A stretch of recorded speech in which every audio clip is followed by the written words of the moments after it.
Hi అండి అందరికీ. ఈ మధ్యనైతే వర్షాలు బాగా పడుతున్నాయి. అస్తర్లెండుడైతే మస్తు కష్టమైతందబ్బా! అయితే నేనైతే ఏం చేస్తా అంటే వాష్ చేసిన తర్వాత కొంచెంసేపు ఆరినంక పులిపచ్చిగుంటది గదా!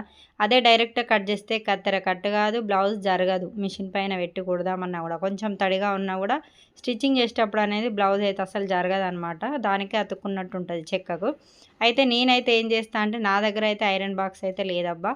అయితే నేను ఇది నెత్తెండ పెట్టుకునే డ్రై మిషన్ ఉంటది గదా!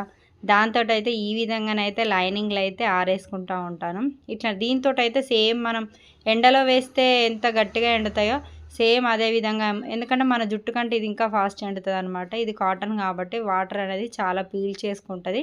మళ్ళా మనము ఇస్తిరి ఇప్పుడు ఇలా డ్రై చేసిన తర్వాత ఏం చేయాలంటే మనం కొంచెం లాగి పట్టేసి ఫోల్డింగ్ అయితే చేసి పెట్టుకోవాలి.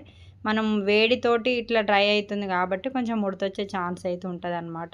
బాగా లాగిపట్టి ఇద్దరు చెరొక సైడు ఉండి లాగిపట్టి ఫోల్డింగ్ చేస్తే మనకు సేమ్ ఐరన్ చేసినట్టుగానైతే ఉంటది.